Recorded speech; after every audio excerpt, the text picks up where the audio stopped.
Donc, je me permets, voilà, de dire bonjour à Constantine Sigor qui nous rejoint aujourd'hui et qui était, voilà, autour de 20 ans maintenant, je pense, autour de dictionnaire des intraduisibles et qui nous tient cher. Aussi, voilà, en lien avec Barbara Cassin qui nous a rejoint pour une séance avant et qui ne peut pas être présent. Qui s'est malheureusement excusée sur cette séance. Mais elle passe d'un poste à un autre. Elle est en permanence, je crois, interviewée. Oui. Surtout, aujourd'hui, c'était vraiment pas sa journée. On a déjà eu de la chance de l'avoir un petit peu, mais voilà. Malheureusement, du coup, elle sera pas là. Mais on est sûr que vous arrivez à porter sa parole et qu'on va ensemble voilà, la représenter dans ce logique, je pense, important que voilà, témoigner et faire sortir le savoir, les savoirs qui sont incorporés dans les langues multiples et qui se rencontrent et qui, voilà, pour traduire les concepts qui sont incorporés dans les langues, il faut parfois plusieurs mots, plusieurs concepts pour faire voyager ses pensées et ses perceptions du monde. Bienvenue, Constantin Sigor. Bonsoir, vous m'entendez bien? Très bien, Très bien. Merci. Donc, oui, depuis plus de 30 ans, le contact avec la France et puis votre culture et votre pensée, ainsi que fréquentation des amis français joue un grand rôle dans ma vie et dans la vie de mes amis et mes collègues à l'université de Kiev. Et il se trouve qu'au moment de l'épreuve, après 24 février 2022, coup de fil de Paris, de grand reporter Laure Mandeville, qui a d'abord enregistré une interview et ensuite une série d'interviews qui ont donné le livre. Ce livre-là, Quand l'Ukraine s'élève, question aux Européennes. Donc, ce livre est en quelque sorte constitué une nouvelle étape des contacts suite de l'enseignement que j'ai donné à l'école de hautes études en sciences sociales et des euh, participations aux événements remarquables à Paris et dans d'autres universités à travers l'Hexagone. Et je dois dire que c'est vrai que déjà pendant les 3 années de l'enseignement à l'école de hautes études, j'étais invité par Heinz Wiesmann chez Barbara Cassan à la rue Mouffetard pour être associé au grand projet Vocabulaire des philosophies européennes, Dictionnaire des intraduisibles. Donc j'étais responsable pour les entrées, les mots de l'Europe de l'Est. Et en particulier, j'ai rédigé l'article Pravda, qui veut dire pas seulement vérité, mais aussi la justice. Et dans son interview donnée pour Le Grand Continent, récemment, Barbara Cassan racontait combien elle était étonnée que, je cite, pour cette raison, Constantin Sigov refusait si âprement que Pravda soit rangée sur le même entrée que Vérité, Aletheia, Veritas, etc., Truth, mais précisément en rapport avec le droit, justice, la loi, parce que le code des lois du XIe siècle à Kiev s'appelait Pravda. Donc c'était c'était vraiment domaine juridique qui correspondait aux équivalents grecs et latins qui veulent dire droit. Et puis, je dois dire aussi que en parallèle, donc je dirige un centre des études européennes à l'université de Kiev et aussi une maison d'édition qui s'appelle Duch et Litera, et donc en français l'esprit et la lettre. Et puis, nous avons publié et traduit pas mal des articles, des grands ouvrages, à commencer par Michel de Montaigne, Rousseau, Descartes, euh, jusqu'à nos contemporains, Jacques Derrida, Lévinas, Paul Ricoeur, Barbara Cassan, Philippe Reynaud. Et je dois dire que toute cette expérience du va-et-vient entre votre beau pays et l'Ukraine pendant des longues années constituait à la fois une expérience nécessaire, essentielle, et aussi le réseau des amis, des collègues, des grands traducteurs, en particulier qui ont traduit déjà en 4 volumes. On prépare le dernier, le cinquième du dictionnaire des intraduisibles. Et, il se trouve que j'ai lancé cette idée en 2004 au Cité Philo.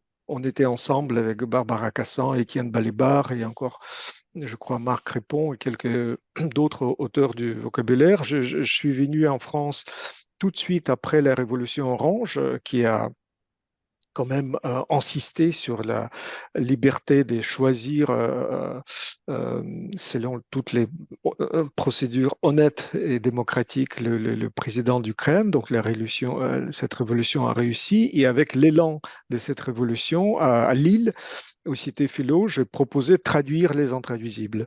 Et comme ça, l'axe Paris-Kiev constituait le premier, voilà, la tentative un peu folle au départ, traduire les intraduisibles, ensuite suite de traduction ukrainien, on a eu encore d'autres, bien sûr, grandes langues, en anglais, en espagnol et en d'autres langues, mais justement, dans cette interview publiée par Le Grand Continent, Barbara Cassan insiste que c'est l'expérience historique, politique, culturelle, sémantique qui a poussé l'Ukraine à être pays qui traduit les intraduisibles. Et puis, je dois dire, on ne peut pas passer sous silence cette expérience de 2 dernières années. Donc, voilà, notre maison, l'Esprit et la Lettre, a eu l'honneur de collaborer avec Alexandre Kislouk. Il traduisait les textes classiques, grecs, latins, des auteurs contemporains, français, allemands et anglais. Il habitait à Boutcha, près de Kiev, dans une maison privée, beau jardin. Et nous avons, lui et moi, le même âge, puisqu'il a eu 60 ans au début de 2022. Il n'avait jamais eu les armes à la main. Et pourtant, le 5 mars 2022, les occupants russes l'ont abattu chez lui à Boutcha. Donc, permettez-moi de consacrer ma brève intervention à ces remarquables traducteurs des langues européennes qui, à l'université à Kiev, enseignait aussi bien le latin et le droit romain. Et donc, la traduction des grands textes français et des recueils de lois est emblématique pour la période que nous vivons, n'est-ce pas? J'ai évoqué que nous avons publié les essais de Montaigne en 3 volumes par un traducteur légendaire, Anatole Peripadia, collègue d'un autre grand traducteur voilà, qui a son anniversaire aujourd'hui, Oleg Choma, qui a traduit Descartes et Pascal Pensée. Donc voilà, ce groupe de traducteurs, et en particulier Peripadia a traduit les chefs-d'œuvre de Rabelais et de Proust, donc à la recherche des temps perdus, tous les volumes. Et ses amis et maîtres formaient une pléiade d'excellents traducteurs étroitement liés avec les dissidents ukrainiens à l'époque soviétique. Ils étaient eux-mêmes les traducteurs passés par le goulag. Ils ont institué des normes très élevées des qualités des travaux de traduction. Ils sont à l'origine d'une très riche et passionnante traduction et tradition dans ce domaine. Au XXe siècle, les écrivains et les poètes ukrainiens ont accordé une très grande attention à la pratique de la traduction. Et donc, ils ont énormément enrichi ce domaine et la réflexion en ce sens. Et donc, en 2020, à Kiev, le prix pour la traduction des œuvres ukrainiennes vers d'autres langues, y compris votre belle langue, a reçu le nom symbolique du prix Drahoman. Ce nom résulte de la coïncidence heureuse de deux facteurs. Tout d'abord, le mot Drahoman signifie étymologiquement traducteur, commentateur, intermédiaire, diplomate culturel, maître en matière de compréhension réciproque et de dépassement des barrières. Donc, dans vos vocabulaires, vous pouvez aussi retrouver cet vocable Drahoman. Ou Drogman, parfois on prononce comme ça. Et c'est précisément ce rôle qui a joué au XIXe siècle l'historien et penseur politique qui vient, Mikhailo Drahoumanov, c'est son nom. Il a vécu à l'exil à Genève. Il a séjourné à Paris, il a écrit en français même les articles pour les revues scientifiques de l'époque et étroitement collaboré avec les savants français. Le prix qui porte le nom récompense en premier lieu évidemment des traducteurs authentiques, mais il fait allusion à son nom qu'il a pris aussi un peu comme vocation de traduire et d'être passeur. Donc, et je cite dans l'autre ouvrage qui vient de paraître en France, Le courage de l'Ukraine, voilà cet exemple de Tocqueville ukrainien du 19e siècle qui a énormément fait pour traduire en quelque sorte le monde entier pour l'Ukraine et pour, en l'autre sens, traduire l'Ukraine pour le monde au sens large du terme. Antoine Garapon, sur France Culture, enregistrait un dialogue passionnant avec Tamar Herzog, l'auteur de l'ouvrage Une brève histoire du droit en Europe. Bref, ça veut dire 2000 ans et demi. Récemment, j'ai entendu sur France Culture ce dialogue et Tamar Herzog nous dit, je pense qu'on est obsédé par des luttes sociales, politiques, économiques, mais en réalité, en tant que juriste et historien du droit, je pense que la vraie lutte, c'est de savoir qui fait les règles et comment ils se font, parce que cela donne une grande force de légitimation. Et évidemment, les philologues, aussi bien que les juristes, ceux qui connaissent la traduction et ceux qui connaissent le droit, se posent ensemble cette question fondamentale, à savoir qui fonde les règles. En ce temps de crise, il est de nouveau important pour nous de sentir le lien réel qui unit ici et maintenant la grammaire de la langue avec la grammaire de l'humanité, la syntaxe de la Déclaration des droits de l'homme avec la syntaxe de la dignité humaine, ici et maintenant. Et lorsqu'on traduit des textes complexes, il est fondamental de ne pas oublier, n'est-ce pas, de traduire ce qui contexte a des significatifs. Des grands textes ou des textes plus petits sur le goulag, par exemple, ont été traduits dans votre langue, mais ce qui importe de savoir, s'ils ont permis de traduire et de faire passer le problème essentiel. Est-ce qu'on n'a pas échoué à traduire cette idée que l'impunité pour les crimes commis dans le goulag risque de générer des métastases au XXIe siècle? Récemment, Françoise Thom a souligné combien le sens de l'impunité, précisément, était un élément fondamental dans toute la politique étrangère du régime poutinien. Pays dragoman, qui traduit, donc l'Ukraine s'acquitte à la tâche ô combien difficile de traduire dans deux directions.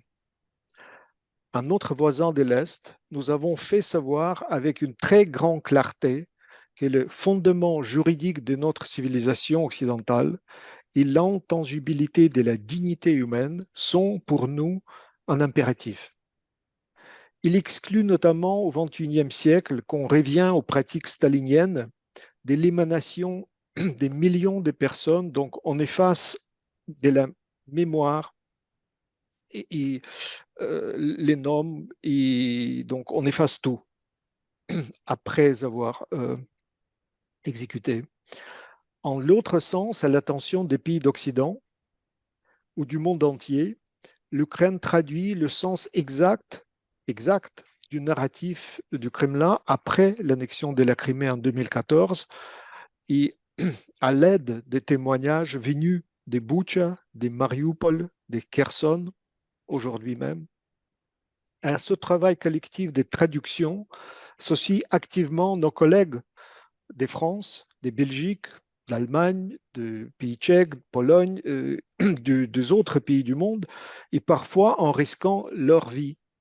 Et c'est avec une force toute particulière que ressort aujourd'hui le lien sémantique entre l'œuvre de traduction et l'idée de traduire en justice, comme on dit en français. C'est là qu'il est absolument indispensable que le génie de la traduction propre à votre culture joue un rôle historique. Vous connaissez peut-être l'ouvrage de votre ancien ministre de la Justice, Robert Badinter. Il vient de publier avec ses collègues un ouvrage avec un titre éloquent, Vladimir Poutine, l'accusation. Il serait important de faire traduire ce livre en ukrainien et en russe, de le mettre en accès libre dans l'espace en alphabet cyrillique de l'Internet. Et nous cherchons en ce moment des moyens d'aboutir avec ce projet. Je crois que c'est un livre passionnant. Je vous invite de le lire et surtout la conclusion est exceptionnelle par rapport à tous les livres précédents que j'ai lus ou que j'ai fait traduire. La conclusion du livre est l'acte d'accusation, l'acte juridique, à lire et à traduire dans toutes les langues, et surtout lire en français. Je conclus en disant que quel sera le sort du pays dragoman. En ce sens, l'Ukraine s'acquitte de sa mission de traduction dans les deux sens, vers l'ouest et vers l'est. Mais est-ce que peut-être justement parce qu'elle s'acquitte si bien de sa mission de traductrice qu'on essaye de la tuer? Et en ce jour sombre, la traductrice doit répondre à cette dernière question. Quelles sont ses chances de rester en vie? Quelles sont les forces, quels sont les vrais amis qui l'aideront à continuer d'accomplir cette tâche impossible et indispensable qu'est la traduction? Je vous remercie pour votre attention et votre solidarité. Une grande parole sur laquelle on va essayer de rebondir, on va essayer de rentrer en discussion sur. C'est pas aisé parce que votre propos est extrêmement fort et bien entendu essentiel. Et toute question risque d'être bien banale aux côtés de ce que vous avez dit. En même temps, j'aimerais bien revenir sur peut-être les transformations de vocabulaire qu'apporte un moment tel que celui dans lequel nous trouvons actuellement. C'est-à-dire, est-ce que certains mots doivent être repensés? Est-ce que certains mots ne sont plus suffisamment forts pour pouvoir dire ce qu'il est? Est-ce qu'il y a en matière de traduction une revisite qui se passe à ce niveau-là, ou est-ce que on considère que ce qui a été traduit il reste tel maintient sa force? C'est sur la variabilité un peu du langage que j'aimerais vous entendre peut-être. Mais justement, à commencer par le début, par exemple, j'ai beaucoup aimé l'exposition organisée il y a 6 ans à Mucem, à Marseille, n'est-ce pas, après Babel, traduire l'ouvrage central pour notre sujet ce soir. Et je tiens d'ailleurs dans les mains ce livre, donc après Babel, traduire. J'ai présenté avec Barbara Cassin ce livre dans notre université à Kiev à mes étudiants. Et là, en me préparant pour notre rencontre ce soir, j'ai regardé l'ouvrage où je retrouve mes amis Alain Delibera, Jean-Luc Marion et d'autres. Et je me demande, par exemple, quand pendant 30 ans de notre travail, de nos séminaires qu'on a organisés aussi bien à Paris, à Kiev, dans la Fondation des Treilles ou en Italie, euh, il était tout le temps cette question, cette idée qui remonte à l'ouvrage de George Steiner, après Babel. Eh bien, pour nos collègues d'Occident, c'était voilà la formule de Steiner après Babel. Pour nous, pour moi-même, c'était deux remarques, je dirais, historiques. Après Babel, oui, mais aussi après Goulag. C'est-à-dire après l'expérience très concrète vécue d'une société fermée, pour dire avec Henri Bergson, qui redevient société ouverte. Et la traduction, précisément, était le signe le plus clair, le plus transparent d'une liberté à traduire entre les sociétés ouvertes désormais. Et la question que vous posez des transformations aujourd'hui, encore une fois, je me demande, est-ce qu'on est vraiment après Babel ou on est de nouveau là-dedans, c'est-à-dire on est vraiment dans une confusion des langues. Et la confusion vient aussi du fait que c'est de nouveau à la fois une langue des bois soviétique ou néo-soviétique commence à dominer et nous savons que cette langue des bois, c'est vraiment à la manière de George Orwell, veut dire que la guerre c'est la paix, le mensonge c'est la vérité, etc. Et que cette mensonge massive qui veut absolument tromper tout le monde à partir de ses propres citoyens, mais évidemment surtout les autres, d'ailleurs, qui ne savent pas traduire très exactement, en particulier tout le jargon, par exemple, des groupes Wagner qui est en train de chasser justement votre belle langue de l'Afrique, que ce soit Mali, Niger ou d'autres endroits de pays francophones. Et donc, encore une fois, d'une part, voilà, il y a de nouveau cette situation très concrète de confusion des langues, et d'autre part, on est de nouveau pas seulement après Goulag, mais en plein là-dedans, c'est-à-dire dans tous les territoires occupés, nous connaissons pertinemment que c'est le Goulag qui s'installait. Il y a des filières dans toutes les villes, aujourd'hui à Mariupol. Hier à Kherson, avant que cette grande ville, grande comme Marseille, soit libérée, et puis on découvre précisément les endroits des exécutions, des tortures, etc. Donc on est dans une autre phase, dans une autre période historique, je dirais, entre Babel et Goulag. Et c'est au fond la question que je voulu poser à Barbara Cassan et que je pose en fait à tous mes amis et collègues qui ont collaboré au vocabulaire des intraduisibles des différents pays. Et bien sûr, d'abord de la France, puisque c'est la France qui a publié les intraduisibles. On a eu on va entendre des écrivains pendant cette nuit et notamment je cite Hakimba, un auteur écrivain guinéen qui a dit que j'écris et la langue est ma maison pour que j'écris contre la peur. Euh, et c'est l'écriture pour moi, c'est une forme de survivre, témoigner, mais en même temps d'écrire contre la peur pour que je puisse survivre. Et est-ce que, est-ce que cette forme d'expression qui, à part de cette attention ou non-attention des médias, est-ce que cette forme de faire trace et de donner, de faire lien vers l'extérieur, est-ce que cette production, entre guillemets, se fait et est-ce qu'elle est transportée et traduite vers, par exemple, la France? Parce que ça, c'est aussi un acte, je pense, de la solidarité, comme vous avez demandé, que de traduire bilatéral, je pense, pour entendre des voix alternatives qui reportent, qui témoignent, qui donnent trace. Vous avez raison, sortir de l'isolement, déjà même au niveau des connexions, comme voilà, parler comme nous parlons maintenant, c'était essentiel. Exactement la nuit du 24 février 2022, j'étais tout près de Kiev, à 36 km de Boutcha, c'est-à-dire une demi-heure en voiture.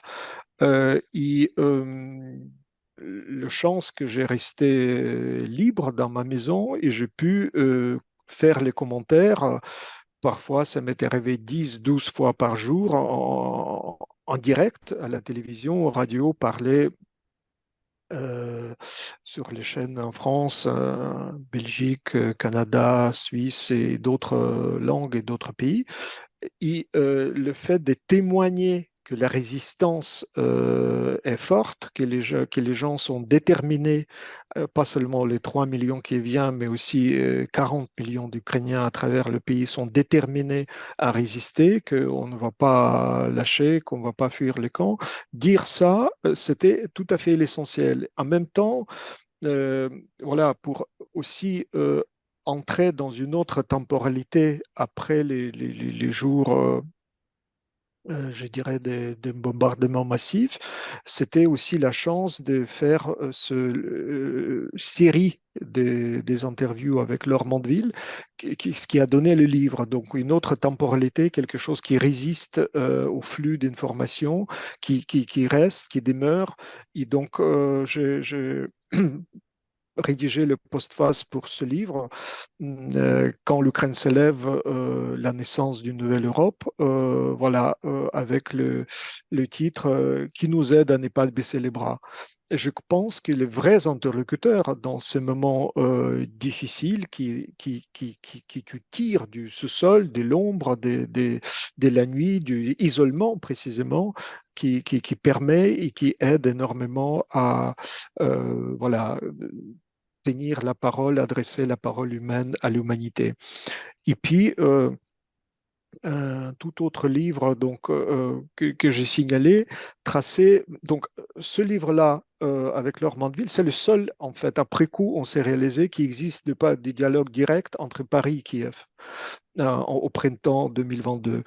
Un an après, on m'a demandé aux éditions du Cerf de faire un livre sur la décennie, les derniers 10 années qui ont précédé cette grande agression d'envergure, et donc après Maïdan 2013 jusqu'à nos jours, donc cette décennie en fait décisive, pas seulement pour notre pays, mais pour l'Europe, parce que l'Europe a changé complètement la temporalité, le sens, les défis que nous sommes tous ensemble en train d'affronter. Et cette fois-ci, j'ai intitulé l'ouvrage Le courage de l'Ukraine, une question adressée aux Européens.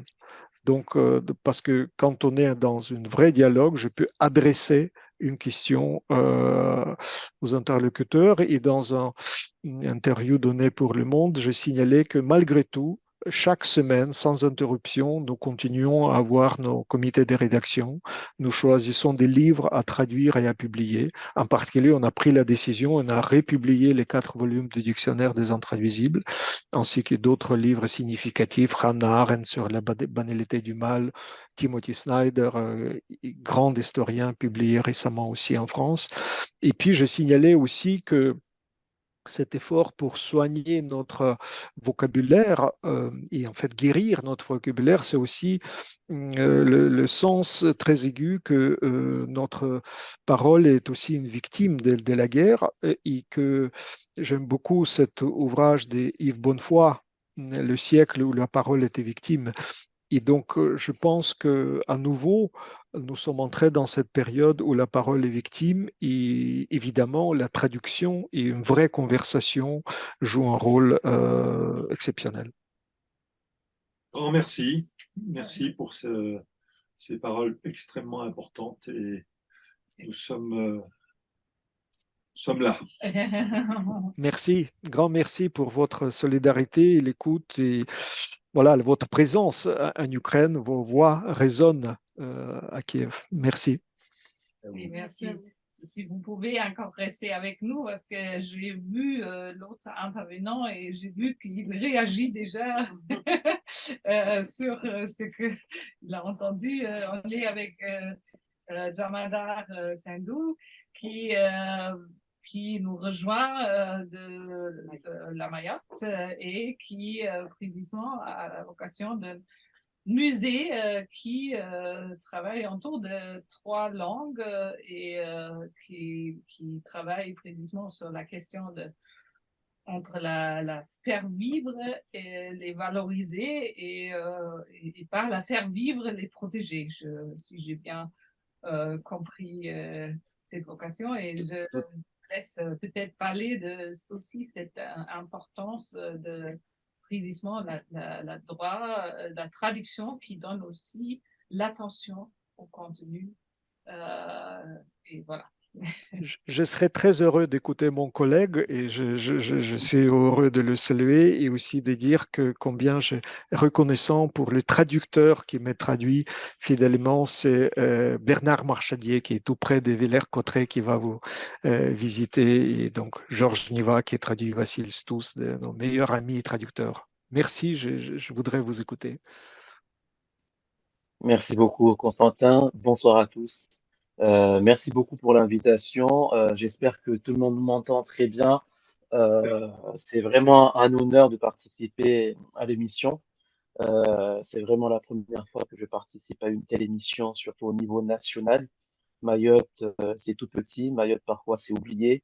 Mais Mayotte, c'est quand même assez riche et il y a une histoire assez particulière sur Mayotte que je vais aujourd'hui essayer de vous traduire ça. Donc, je me représente surtout pour les auditeurs qui ne me connaissent pas encore. Je suis Jamadar Sindhu, donc le chef du service de la programmation, des partenariats et aussi du développement des publics au musée de Mayotte. Avec toute cette expression assez barbare, en fait, je suis simplement le responsable de la médiation culturelle, de la transmission aussi des savoirs au public, de la traduction des savoirs sur le patrimoine en contenu accessible à tous, hein, et je m'occupe aussi du développement du partenariat éducatif, associatif, institutionnel, en vue de faire passer en fait la culture et tout. C'est un vaste programme hein, quand même. Et par rapport au mot traduire, c'est quand même quelque chose, c'est une activité en fait qui est assez permanente au niveau du musée de Mayotte. Et pour que vous puissiez en fait comprendre pourquoi c'est permanent, il faudrait aussi en fait se remettre dans le contexte de Mayotte. Mayotte qui est entre Mozambique et aussi Madagascar, en fait, va hériter tout au long de son histoire. Là, aujourd'hui, on sait que depuis maintenant plus de 1000 ans, il y a donc une première civilisation qui a vécu sur Mayotte. Et au fil du temps, donc, nous avons eu les Arabes qui sont arrivés. Donc, il y avait déjà une population, donc les Africains bantous, plus des Malgaches qui sont plutôt asiatiques. Donc, tout ce beau monde, en fait, est arrivé aussi sur Mayotte. Donc, ça s'est mélangé. On parle 11e, 12e siècle, les Arabes qui arrivent, avec la période des grandes découvertes, des Européens qui passent par l'océan Indien pour remonter vers l'Asie. Donc, nous avons des Espagnols, des Portugais, des Français, des Anglais qui passent par Mayotte. Et en fait, toutes ces cultures-là vont enrichir Mayotte durant ces 1000 ans. Et on arrive à un moment donné où Mayotte possède, oui, possède plusieurs langues. On sait qu'aujourd'hui à Mayotte, par exemple, la majorité de ce qu'on appelle les Mahoraises et Mahorais parlent shimaoré, mais pas que. Il y a aussi donc le shimaoré qui vient plutôt de langue bantoue. Il y a aussi le malgache, donc le malgache qui vient de Madagascar, qui vient donc ici en troisième position, et aussi le français en première position aujourd'hui, parce que depuis 1841, vous savez que Mayotte est devenue française, avec notamment la vente de Mayotte à la France par le sultan qui était là. Donc, quand on a compris cela, c'est là où on pourra beaucoup plus parler de ce qu'on appelle la traduction, surtout au musée de Mayotte, où ces trois langues-là sont utilisées, sont parlées, s'enjoignent, vont être, comment dire, discutées, et on va essayer notamment, parce que quand on traduit, on ne va pas traduire que des mots, on va aussi traduire tout un univers. Et c'est là où tout ce qui est intéressant dans le mot traduire euh, va prendre le large. Donc, le MUMA, donc Musée de Mayotte, c'est un musée en fait de synthèse qui va donner une grande place au patrimoine aussi immatériel, au premier rang duquel il y a la langue. Il est ainsi mobilisé tout naturellement à sauvegarder, valoriser ces trois langues. Et il faut savoir que dans ces trois langues-là, en fait, nous avons parfois, nous au musée de Mayotte, l'objectif de passer du français au shimaoré, donc la langue bantoue, ou encore du français au kibushi. Et c'est ici où nous rencontrons beaucoup de problèmes, de difficultés, puisque nous, on ne veut pas que traduire mot par mot donc nos notions, mais nous voulons aussi traduire l'univers, en fait, même la culture de la langue originelle. Ici, le français, par exemple, on va prendre un exemple que j'ai préparé pour vous spécialement. C'est l'exemple, en fait, de tout ce qui est mammifère, les mammifères.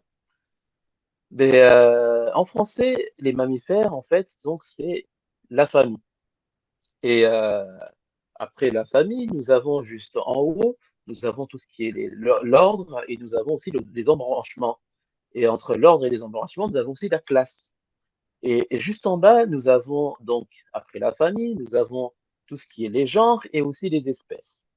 À Mayotte, donc, pour dire mammifère, donc c'est ce que a rencontré comme difficulté le musée de Mayotte à un moment donné. Ils ont cherché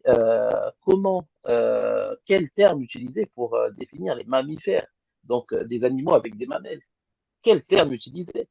Et pour cela, le musée de Mayotte a cherché sur tout Mayotte et aussi dans la région, notamment dans les langues bantoues, pour aller voir ce qui pourrait être similaire. Et au final, le mot qui a été choisi, le terme qui a été choisi, c'est mammalia. Mammalia, pour les scientifiques qui nous écoutent, mammalia, c'est en fait la classe. À un moment donné, on va trouver ça dans la classe. Juste en haut de famille, nous avons donc les ordres, nous avons la classe et l'embranchement. Donc, mammalia, c'est la classe. Et ici, à Mayotte, donc au musée de Mayotte, on a plutôt retrouvé ce mot, donc mammalia, et on l'utilise aujourd'hui pour définir le mot mammifère. Donc, ça, c'est un exemple parmi tant d'exemples. Ça, ici, nous avons une certaine difficulté ici pour traduire déjà un mot. Et donc, pour traduire un univers, c'est tout autre chose. Et c'est pour cela que de mon côté, je vous ai préparé ici, en fait, un autre exemple. Le deuxième exemple, c'est tout ce qui est en rapport avec notamment ce qu'on appelle le kombé. Le kombé, en fait, désigne un certain nombre de coquillages à Mayotte. Vous avez par exemple pour le kombé, vous avez, je ne sais pas si vous connaissez l'ovula ou les sept doigts, en fait c'est des coquillages, et kombé désigne plus d'une vingtaine de réalités. Pas qu'un seul coquillage. Nous ici, on n'a pas comme pour la langue française par exemple, vous avez pour chaque coquillage un nom d'espèce pour les distinguer, alors que sur Mayotte, vous avez un mot qui en fait peut définir plusieurs coquillages, plusieurs réalités différentes, avec plusieurs utilisations différentes. Et ici, nous avons le mot kombé. Donc, quand vous demandez à un Maoré qui parle Kibushi ou Shimaoré et qui vous lui demandez c'est quoi comme coquillage, vous avez de grandes chances d'avoir le mot kombé pour plusieurs coquillages. Donc ça aussi, c'est quand même une grande différence par rapport à la traduction en fait de certaines cultures.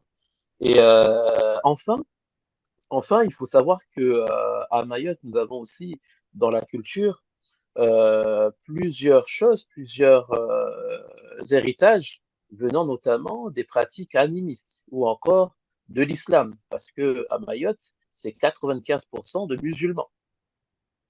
Et dans ces 95% de musulmans, c'est-à-dire que nous avons quand même hérité d'une culture pardon, arabe et aussi d'une culture issue de l'islam. Et donc, c'est pour cela, je vais essayer ici de vous donner un dernier exemple par rapport à tout ce qui est, la traduction ou traduire plutôt l'univers. Nous avons à Mayotte ce qu'on appelle le Moina Issa. Le Moina Issa veut dire mot pour mot les enfants de Issa ou encore plus communément, ça serait les enfants de Jésus. Moina Issa, ça serait les enfants de Jésus. Et en fait, ces moines Issa sont en fait les gardiens de ce qui se trouve entre la mer et aussi ce qui se trouve entre la mer et la terre. Pardon. Ils possèdent des bras, donc des bras qui sont assez longs, grands et forts, un des bras, et l'autre bras qui est assez petit et faible. Et aussi, ils ont des blancs cheveux avec notamment une tenue assez blanche, une robe assez blanche, et ils se retrouvent beaucoup dans tout ce qui est les écosystèmes littoraux où ils protègent en fait ces écosystèmes-là. Donc, quand vous prenez un Maoré comme moi, par exemple, et vous lui parlez du Moina Issa, ben, je vais commencer en fait dans ma tête à déjà m'imaginer toute la scène, à m'imaginer la créature en face de moi dans les mangroves. C'est comme pour certaines personnes, quand vous leur parlez du grand méchant loup, ils vont directement en fait se faire une image. Et donc en fait cette scène-là, pardon, est indescriptible totalement, et surtout quand on veut la traduire en français.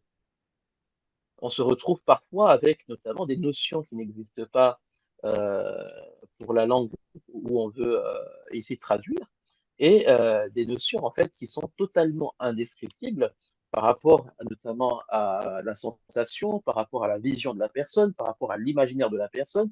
Donc, toutes ces choses-là aussi sont assez difficiles donc de traduire. Et ici, je vous ai dit comme quoi nous travaillons beaucoup sur tout ce qui est immatériel. Donc, le patrimoine immatériel est assez vaste sur Mayotte. Mayotte, malheureusement, n'a pas une culture où on écrit. On écrit, on laisse pas de traces en soi. Ici, à Mayotte, on est plutôt des personnes qui vont avoir comme en Afrique de l'Est et comme en Afrique aussi de l'Est ou de l'Ouest, nous allons plutôt utiliser l'oral pour pouvoir transmettre des messages au fil des générations. Donc, entre les générations, plusieurs choses vont changer, plusieurs choses, en fait, vont disparaître aussi. Donc, ici, nous avons une culture immatérielle qui est assez forte. Et ça, c'est un point fort aussi pour Mayotte. Mais, comme je vous l'ai dit, avec mes collègues, en tant que médiateur généraliste, notre mission est de faciliter en fait la compréhension de notions parfois très complexes, tout en les rendant accessibles à un public très large. Et cette tâche, en fait, exige une sensibilité culturelle particulière pour établir une connexion authentique avec les publics et rendre compréhensible ce qui pourrait autrement sembler étranger. Et enfin, je finis avec donc quelques phrases sur le plan politique. Il faut savoir que le musée de Mayotte appartient donc à une collectivité territoriale qui est le conseil départemental de Mayotte. Et depuis donc 2015 que le musée a été créé, on a fait tout un travail pour essayer de valoriser les langues. Et aujourd'hui, la politique, donc sur Mayotte, essaye de créer en fait une institution qui serait spécialisée sur les langues à Mayotte. Donc ça, c'est une très bonne nouvelle. On espère que très bientôt, on aura cette institution qui sera fonctionnelle. Euh, et enfin, donc en conclusion, ce que je pourrais dire, c'est que la traduction à Mayotte est bien plus qu'une simple transposition de mots, comme vous l'avez très bien compris. Et c'est pas que à Mayotte, je sais que autre part dans le monde, c'est ça aussi. En fait, c'est général, c'est globalement ce qui se passe dans le monde entier. C'est aussi un voyage dans des mondes différents, une exploration de la richesse culturelle et surtout linguistique de notre île.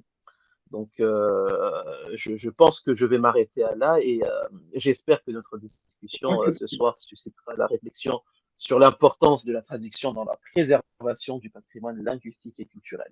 Merci beaucoup pour m'avoir Merci, écouté. grand merci. Et je crois que ce que vous avez exprimé d'une manière autre nous rapporte à cette question de la disparition des langues aussi. Et je crois que c'est un excellent exemple pour montrer à quel point c'est important de préserver ces différences et de maintenir ces entrées complètement différentes euh, dans nos cultures d'une certaine manière ou dans le métissage de nos cultures. À quel point la langue peut rester un élément sans lequel on ne peut pas parler de ce métissage. On ne pourra jamais parler de cette différence si on n'a pas les trois langues. Tout ne passe pas par la traduction. Et je crois qu'on revient vers les intraduisibles. C'est vrai que les intraduisibles de la philosophie européenne, c'est une chose, mais dès qu'on, bien entendu, passe vers des cultures non occidentales, l'écart est encore bien plus important. Et je dirais cette encyclopédie risque d'être à plusieurs centaines de volumes si on commence à penser le monde entier. Exactement. Mais ça, c'est pas un projet impossible et il est presque nécessaire, je dirais. Oui, si je peux. Oui, c'est nécessaire. Voilà. C'est très nécessaire. C'est vital. Ce que j'entends là-dedans, et je trouve ça énormément important, parce qu'on vit d'une logique d'efficacité. Ça veut dire une efficacité qui est dans la logique normée, d'abstraire et être vite dans la traduction. Sauf on oublie que cette traduction efface aussi toute cette différenciation qui n'est pas qu'un savoir culturel, qui est un savoir existentiel. Et peut-être le discours écologique ramène cet existentiel dans une légitimité parce que c'est savoir avoir 10 expressions pour des coquillages, c'est pas que culturel, c'est existentiel parce que ça crée un lien entre l'être humain et la nature, les ressources, le partage, etc. Donc, ce travail qui semble être un luxe, c'est un travail existentiel. On va parler aussi avec des intervenants de la Suisse, et je ne veux pas la montrer comme exemple, mais ça prend du temps d'avoir 4 langues officielles, mais ça change quand même une perception parce qu'on doit, dans la même constitution, voyager d'un concept de penser à l'autre, et on doit prendre ce temps et aussi cet investissement de vivre dans ces plusieurs langues parce qu'on perçoit le monde autrement et on a besoin de ces pensées et ces regards pour se comprendre aussi. Parce que je reviens sur ça. Je pense que c'est dans la question de traduire. On ne va pas avoir cette section cette fois, mais une autre fois. Une interprète dans la diplomatie nous a dit vous ne pensez pas combien de fraudes, de crises diplomatiques se font parce qu'il y a des mauvaises traductions, il y a pas de temps et on utilise des langues parce qu'on pense on se comprend, mais on ne se prend pas le temps de se faire comprendre. Et là, je reviens sur les intraduisibles et surtout sur traduire les mots et aussi traduire les contextes. J'aimerais bien rajouter à ça et peut-être faire une discussion un peu aussi sur le tour de table. Moi, je pense qu'il y a des traductions intergénérationnelles aussi. Il y a des mots qui sont utilisés de manière différente d'une génération à une autre. Il y a des personnes à une autre, c'est vrai. Et en quoi ce travail-là doit être travaillé. Je crois qu'aujourd'hui, on a beaucoup entendu la langue en process, la langue comme une sorte de bateau, mais qui peut changer malgré tout en fonction des courants et des choses. Donc on est à la fois dans une grande stabilité, parce que la coque, elle tient, mais on est en même temps dans des incompréhensions à tous les niveaux ou des écarts, pour prendre un peu François et Julien, des écarts par rapport à des manières de dire et d'interpréter des images. Alors, ce qui m'a toujours fasciné par rapport Mhm. à ça, c'est justement entre deux langues, il y a souvent l'image, mais l'image n'est pas obligatoirement la même. Euh, L'image est tributaire d'une culture, elle est tributaire parfois aussi d'une prononciation, elle est tributaire euh, voilà, de la manière de dire des choses qui peuvent transformer complètement la perception. Mais peut-être auparavant, Jade, par rapport à cette question générationnelle, les traductions Bah, générationnelles. c'est chouette que tu rebondisses là-dessus parce que moi je pensais beaucoup à ce qu'avait dit Constantin avant sur cette idée du passeur aussi entre deux pays, entre deux histoires. Ça rejoint ce que tu dis de passer en fait entre deux images, de comment on confronte des fois deux images qui sont justement Mhm. peuvent se ressembler peut-être par certains aspects, mais en fait, qui sont aussi bah, fondamentalement différentes. Mais moi, enfin, comment dire, j'avais eu un questionnement depuis le début de est-ce qu'il y a vraiment nécessité de tout traduire? Est-ce qu'il n'y a pas des choses qui peuvent rester intraduisibles?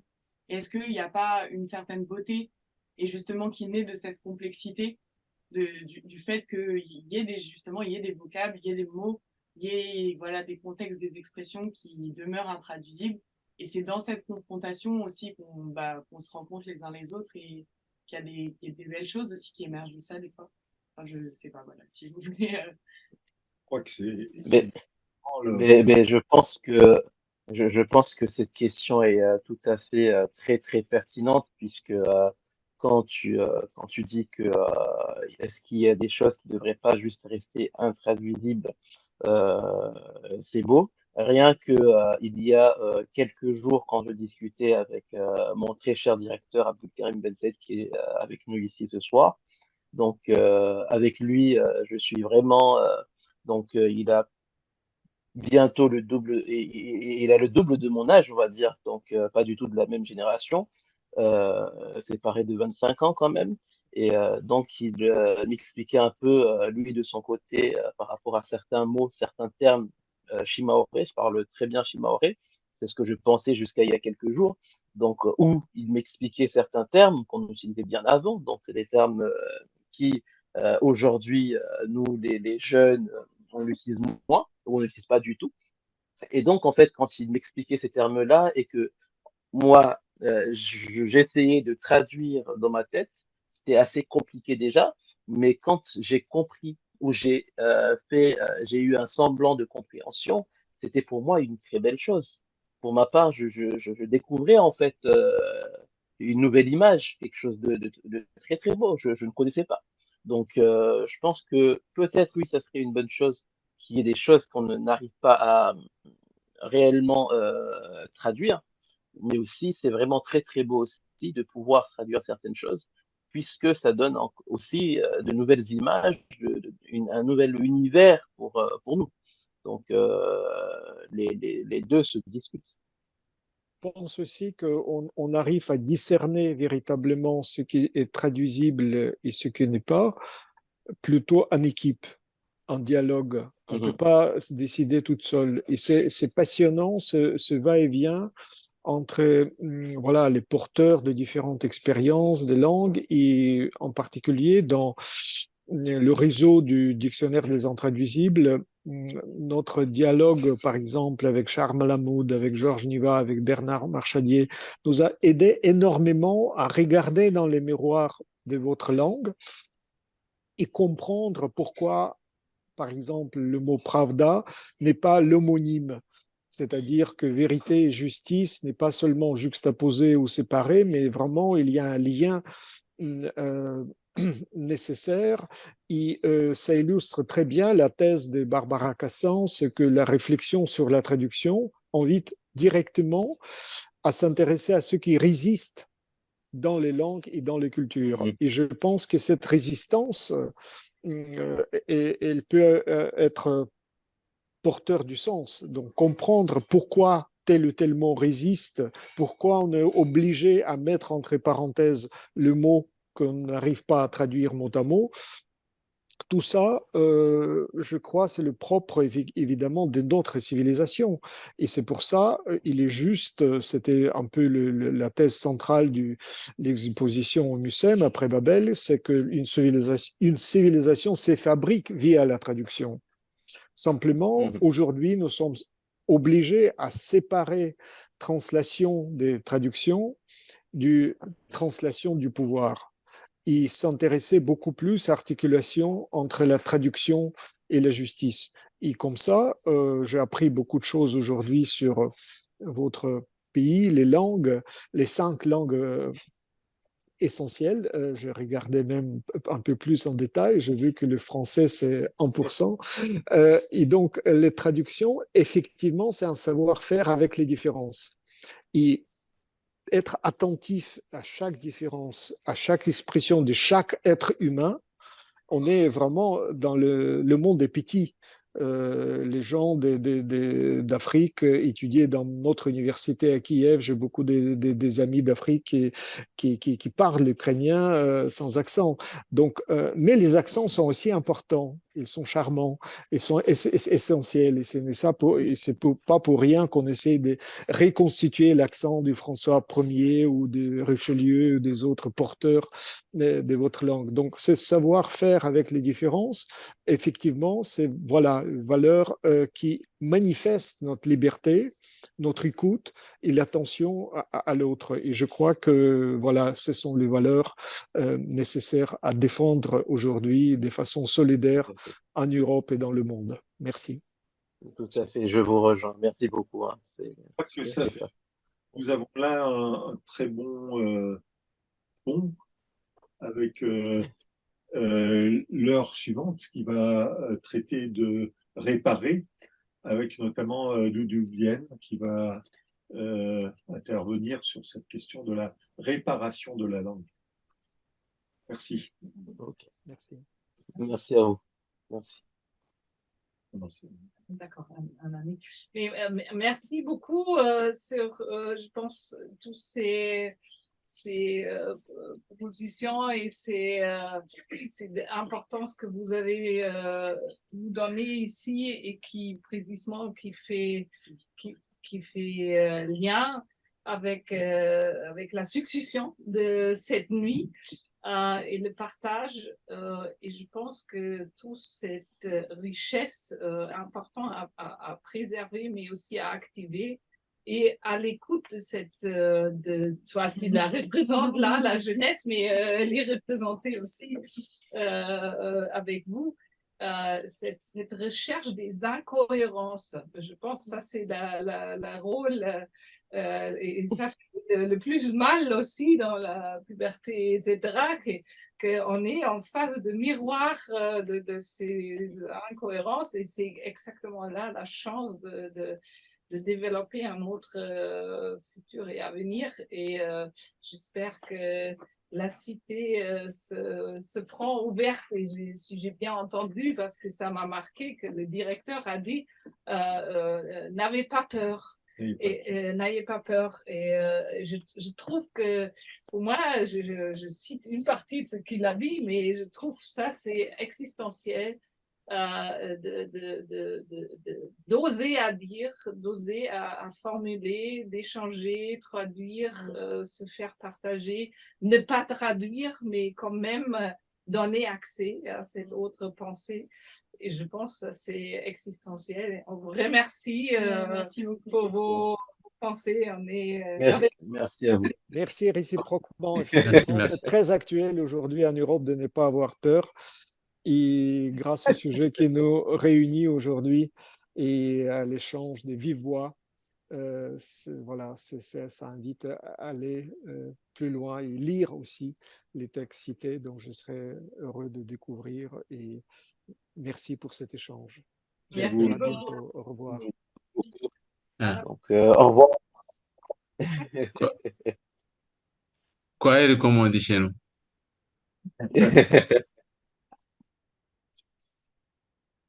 Au revoir. Olivier, tu veux encore Il nous reste 8 minutes. Il nous reste 8 minutes. Tu veux encore Dire un ajouter? Non, non. Ok. Moi, je pense que. Peut-être si on aura l'enregistrement et si ce sera envoyé, on Bien sûr. pourra Alors, il va être partager et relayer. Oui, oui. On va vous donner l'adresse de l'enregistrement dès demain. On va envoyer à tout le monde. Normalement, c'est dans le dernier mail que je voulais. D'accord. Oui, Oui. Je vais revérifier ça, mais on va réenvoyer de toute façon. Je pense qu'il vaut mieux que vous attendiez même demain après-midi Oui, quand on pour sera écouter tout disponible. ça, parce qu'on aura bien rangé les choses. Voilà, exactement cette séquence sur la traduction. Merci. Voilà, Merci. et ils sont là pour être partagés aussi parce que je pense les prises de position seraient liées et précisément tous voilà, c'est vraiment mélangé partout au monde, etc. Et l'une proposition renforce l'autre avec la valeur symbolique apportée, avec voilà, tous ces importances. Vous gérez très bien après Babel. Merci. Merci, au revoir. Au revoir.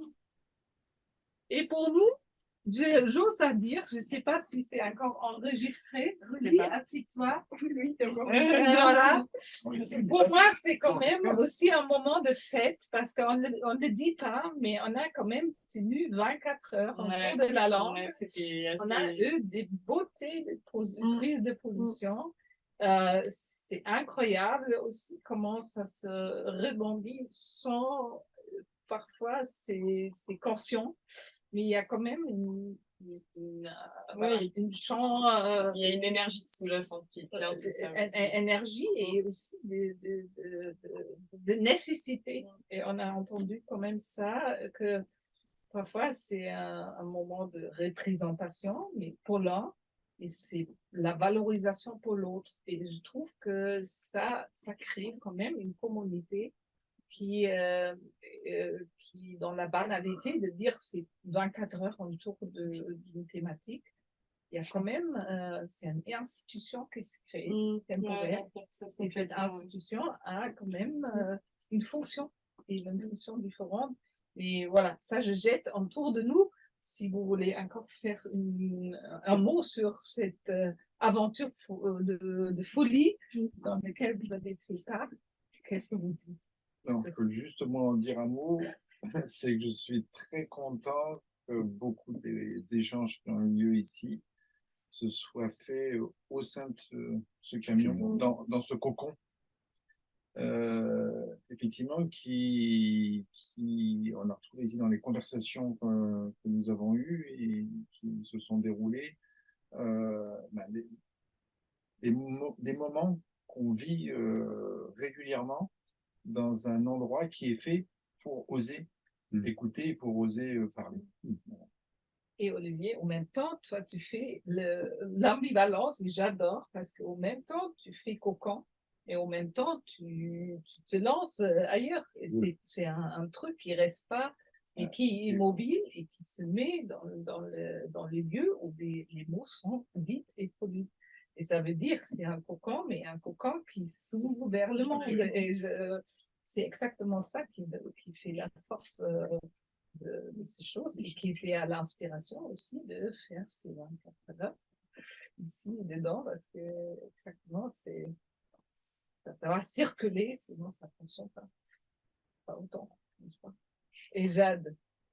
Et c'était la première fois moi que je participais à une aventure comme celle-là, donc je suis contente d'en venir à bout aussi et de juste finir ce marathon et voilà les bras ballants un peu essoufflés, voir qu'est-ce que ça donne et finalement qu'est-ce qu'on a réussi à construire tous ensemble et en aussi peu de temps aussi. Donc je suis assez épatée, je crois, de voir le résultat. Alors j'aimerais bien aussi remercier ceux qui sont derrière l'écran, Sophie, Jocelyn, Sarah, Maxime, tous ceux qui ont œuvré aujourd'hui.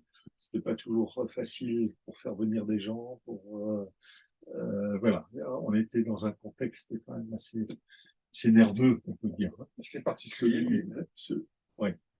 Nerveux, positivement nerveux, mais qui a fait qu'une part de ces 24 heures ont été très improvisées. Et ça me donne aussi la possibilité de remercier vraiment le cœur Paul de Sinelli et Claire Extraordinaire qui nous ont fait la confiance parce que voilà, il y a le jour et la nuit.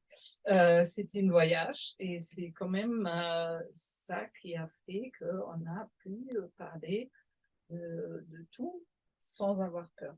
Et je trouve que c'est important, c'est un signe voilà, d'important et qui crée un lieu. La confiance crée un lieu. Et je trouve ça, c'est, voilà, il y a un lieu réel, mais aussi cet abri.